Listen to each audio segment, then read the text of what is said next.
Après avoir saisi Jésus, ils l'emmenèrent. Ils le conduisirent dans la maison du souverain sacrificateur. Pierre suivait de loin. Ils allumèrent du feu au milieu de la cour et ils s'assirent. Pierre s'assit parmi eux. Une servante qui le vit assis devant le feu fixa sur lui les regards et dit, « Cet homme aussi était avec lui. » Mais il le nia, disant, « Femme, je ne le connais pas. » Peu après, un autre l'ayant vu dit, « Tu es aussi de ces gens-là. » Et Pierre dit, « Homme, j'en suis pas. » Environ 1 heure plus tard, un autre insistait, disant, « Certainement, cet homme était aussi avec lui, car il est galiléen. » Pierre répondit, « Homme, je ne sais ce que tu dis. » Et au même instant, comme il parlait encore, le coq chanta. Le Seigneur s'étant retourné, regarda Pierre. Et Pierre se souvient de la parole que le Seigneur lui avait dite, « Avant que le coq chante, aujourd'hui, tu me renieras 3 fois. » Et étant sorti, il pleura amèrement. Dans le texte qu'on vient de lire, Pierre n'a pas renié Jésus par méchanceté, mais par faiblesse.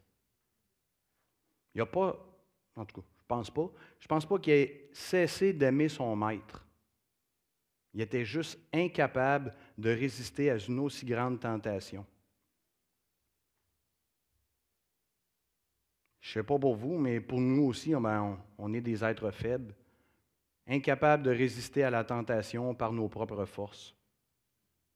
Puis ça arrive trop souvent, on va se fier sur nous-mêmes, on va se fier sur nos propres forces, puis le résultat est catastrophique. Soyons honnêtes, là. J'aimerais porter peut-être une attention sur le verset 61. Le Seigneur s'étant retourné, regarda Pierre, et Pierre se souvient de la parole que le Seigneur lui avait dite. Le texte ne le dit pas, décrit pas le regard ou qu'est-ce que le regard disait en tant que tel.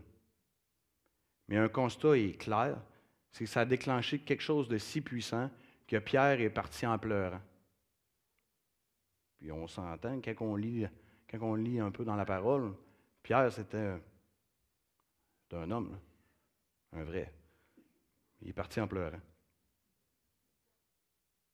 On sait, le texte nous le dit, probablement qu'il s'est rappelé de la prédiction que Jésus lui avait dite.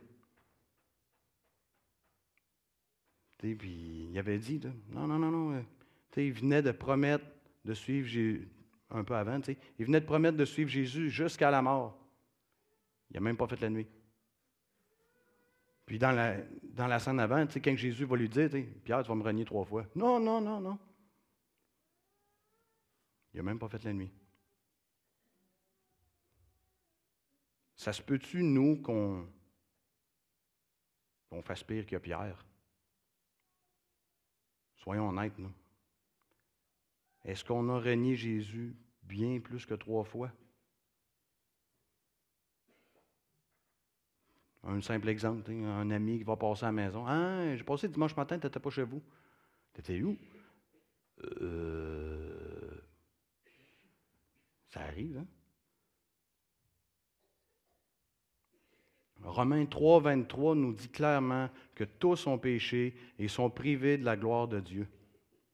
Chaque péché est un rejet du Dieu saint.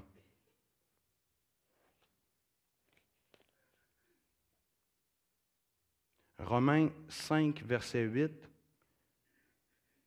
Mais Dieu prouve son amour envers nous, en ce que, lorsque nous étions encore des pécheurs, Christ est mort pour nous. Ce que Paul nous dit dans ce verset-là, c'est la continuité du chapitre 4. Mais qu'on est justifié par la foi et non par nos propres œuvres. Christ est mort pour nous. Ça, c'est une bonne nouvelle. Nos bonnes actions ou le fait qu'on dise « Ah, je suis un homme bon », Ça compte pas, ça. On est tous pécheurs. Toute la gang. Le fait d'être transformé par Christ, je pense que le Galates 2,20 résume bien ça. Tu sais. Ce n'est plus moi qui vis, mais Christ qui vit en moi. Encore dans le concept d'être transformé par Christ, dans Jean 21, de versets 15 à 23, on voit Jésus qui revient auprès de Pierre, puis il va lui demander, dans le fond, c'est ça, il se présente à Pierre, puis au verset 19, il va lui demander de le suivre. Pourquoi? Il va demander à Pierre, va pas être mes brebis, pardon. Pourquoi? Parce que Jésus aimait Pierre.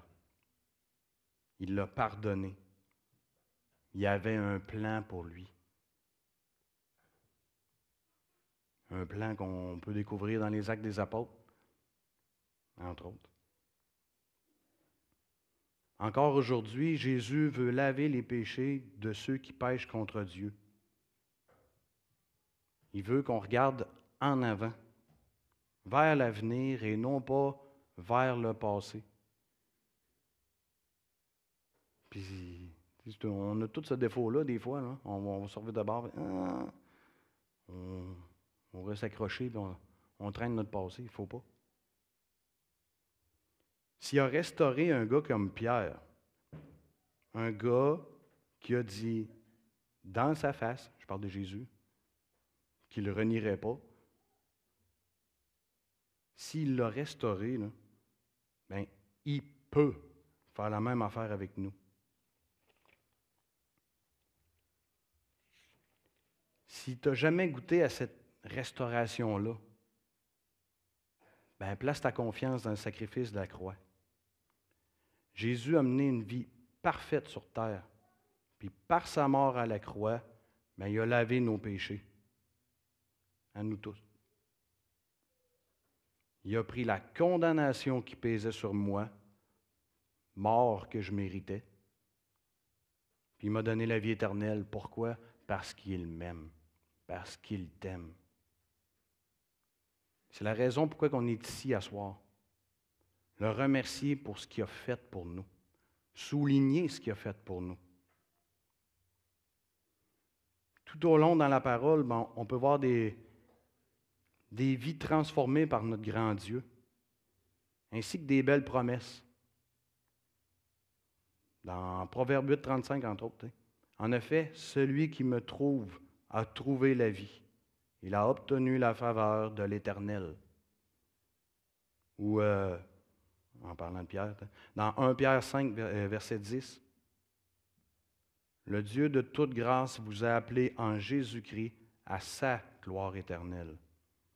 Après que vous aurez souffert un peu de temps, il vous rétablira lui-même, il vous affermira, il vous rendra inébranlable. Puis j'aimerais peut-être vous laisser avec un verset qui résume bien l'amour de Dieu envers nous. Un classique, hein? Jean 3,16. En effet, car Dieu a tant aimé le monde qu'il a donné son Fils unique, afin que quiconque croit en lui ne périsse pas, mais qu'il ait la vie éternelle. Alors, osons croire en lui, osons placer notre confiance dans ce grand Dieu, osons accepter ce cadeau merveilleux qu'il a fait pour nous, celui de donner sa vie, qui a mené une vie parfaite sur terre, qui est allé mourir et payer pour nos péchés, qui a vaincu la mort par la résurrection et qui nous a donné la vie éternelle.